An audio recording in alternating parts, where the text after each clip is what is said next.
so Megan and I just moved to Hawaii. There's my wife right there. Wave, Megan. Hey. We just got here. We are staying at Cool Little Ranch, my favorite place on the island. So expect a lot of videos out at that location. So many big movies are shot there. And we are testing out the Inspire 2 right here. We tested it out once briefly in Utah. Carter was flying and I was controlling it, so this time Megan will be controlling the camera, I'll be controlling the actual drone. But we just unboxed this. You guys love the unboxing video, which actually surprised me because unboxing videos didn't sound that exciting. We want to kind of show you inside to actually setting up the Phantom and the Inspire. Those kind of be priorities. We have the new Phantom 4 Pro and we have the Inspire 2. Both of those we bought ourselves with our own hard-earned money. So yeah, this is going to be our honest opinion and our perspective of working with the camera and what we learn and what we don't learn from it. But instead of just doing like a straight up review video, I thought I'd show you the process so you're learning with me and we're seeing what works good, what doesn't work good, and all that jazz. So I actually ended up buying 10 batteries, so super hardcore with this. And they all come with stickers, so we labeled the batteries A, B, C, D, and E. So I got the Inspire 2 right here, got the propellers, 2 batteries. Batteries go right here, and then the remote's right there. And Megan is setting up this in the background. The paddleboard, so she can just go straight to the backyard and start paddling her life away. So I'm gonna get this going right now. All right, setting up the Inspire 2. Batteries are clicking in. They slide right in just like that. Now the actual camera itself can take multiple lenses. I brought the widest, I bought the widest one you could get. It's an Olympus 12mm f2.0. So that should definitely do the trick. And I'm going to set up the propellers right now. And the propellers just lock in to place, super simple, and they click really well. So you don't have to worry about them flying off or anything like that.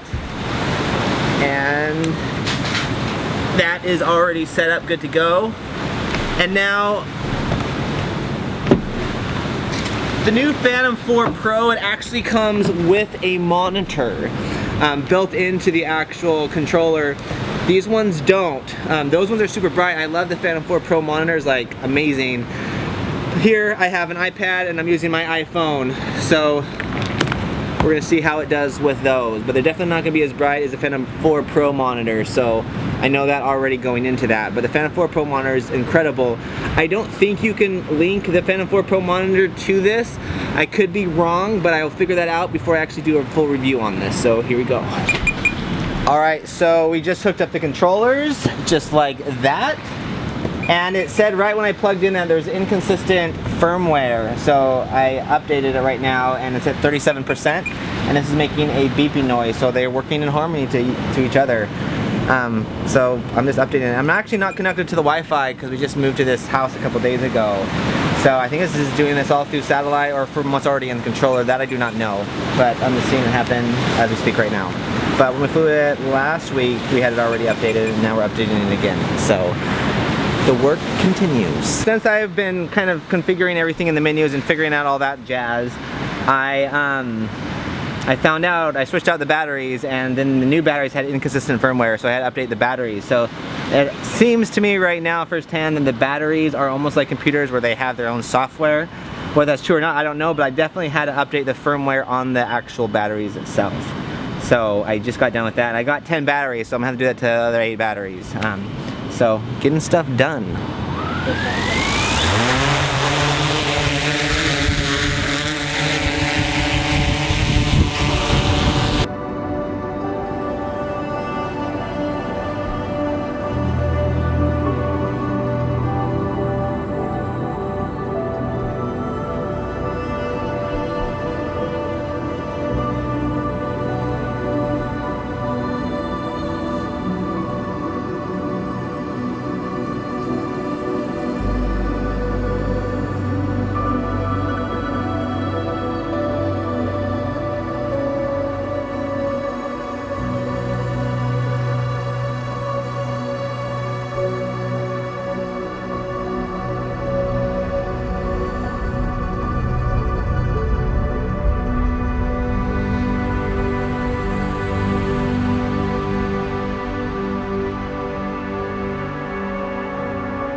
And that is how you clean the deck.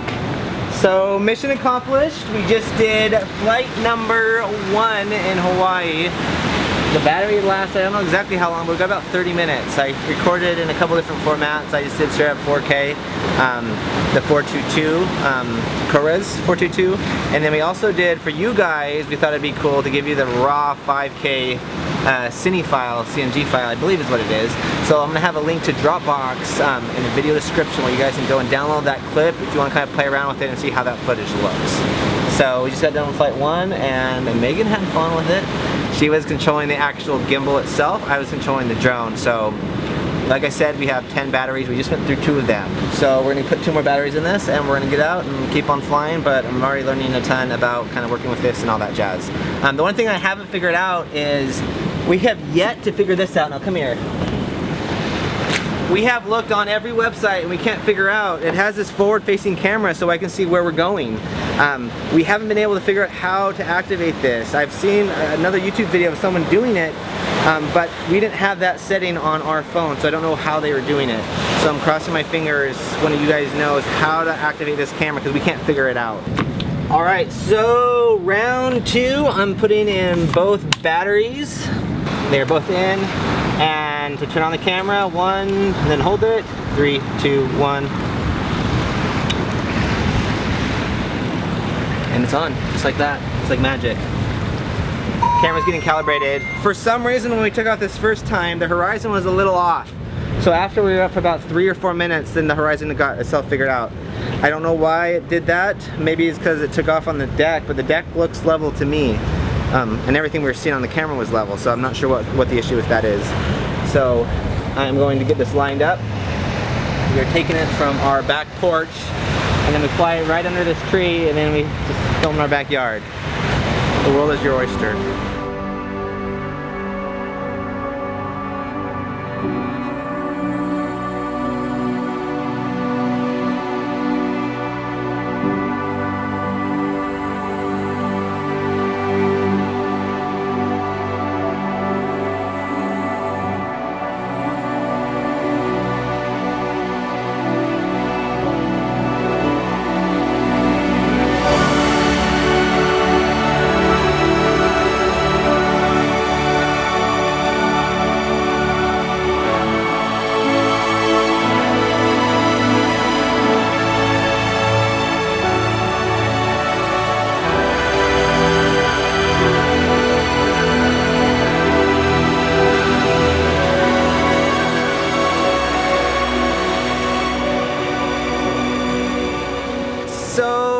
It was just going to be like an hour excursion. It ended up being as many we went through every battery today. That's what I'm trying to say right now. So I actually didn't have 4 of the batteries charged, so when I traveled I didn't charge the batteries just for safety reasons. So I had only 6 of them, so we went through 6 batteries, which is actually only 3 flights today. So we did one from our house, we did one right across from Chinaman's Hat at Kualoa Ranch. Shot over there on the beach side, now we're on the other side. It's got a couple different shots. We're just trying to see how far we can push the drone, learn as much as we can as possible. Now, one of the shots we really wanted to get was flying through these coconut trees right here. You'll see right behind me. Now, each time I did that, I was going fairly fast, but 100% confident I could do it, and the drone would stop like in between the coconut trees.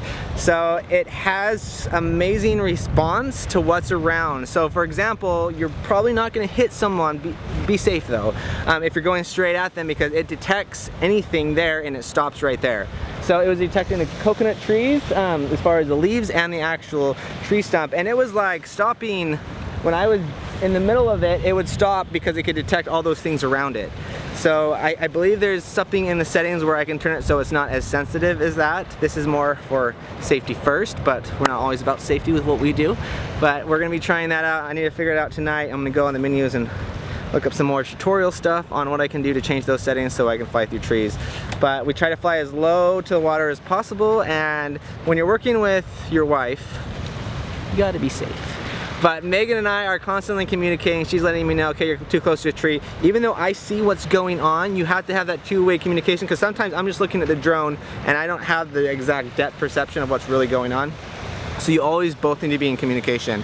So whether it be your wife or someone else, always have communication. That is so important so you don't crash the drone, because I have done that before. I've actually crashed the Inspire 1 with another person we were flying, and it was our first time working together and we weren't communicating right. And I thought I was plenty far away from the actual tree, but I actually ran right into the tree, and then the Inspire 1 fell into the lake. Sad story. But it was actually fresh water, so the drone, it actually dried out and it flies fine. We still use it to this day.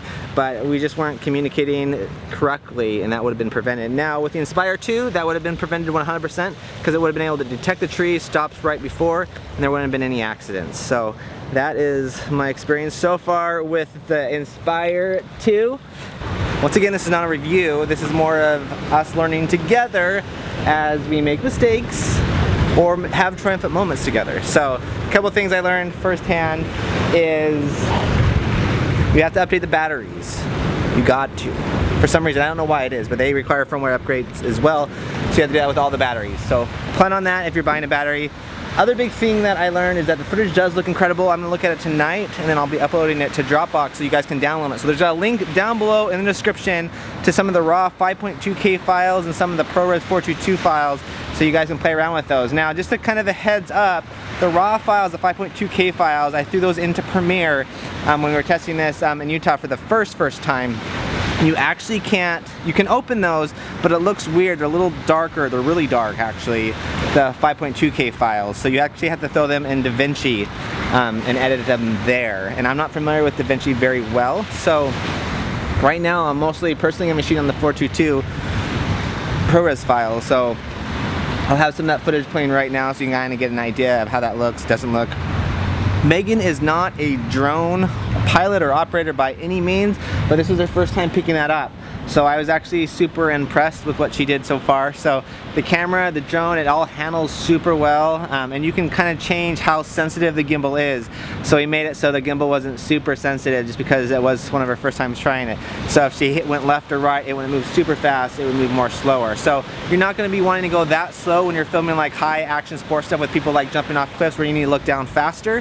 But for what we were doing with like nature scenic shots, it worked perfect for what we were doing. So to wrap up this video, there's a couple things that are very important that I mentioned. So after doing this video, I was able to actually talk to DJI directly in China. We had a phone call and I got to talk with the people that actually work and created the drone. So I got to like learn firsthand like the best things on making the camera what it could be. So one of the things I talked about in this video was I couldn't for the life of me figure out how to switch from the filming camera to the FPV camera. So I actually found out because I was using an iPhone, that screen's too small to hold another viewfinder, another camera angle. So if you use anything bigger than an iPhone, such as an iPad mini or even like the big iPad, you'll actually see that. So that's why I had such a hard time finding it, is because it didn't exist as far as being able to see it on the left or the bottom right of the screen. But once you use an iPad or an iPad mini, you can actually see it because the display is big enough. So that is why it took me so long to find it, and I actually had to talk to the reps to figure that out. So don't make the same mistake I made. If you can't see it, the reason why is because your screen's not big enough to hold it. So totally valid reason of why I couldn't find it out when I was actually looking. And I did learn a bunch more, but I'll be covering that in our review video coming out very soon. Thanks so much for watching. Over and out.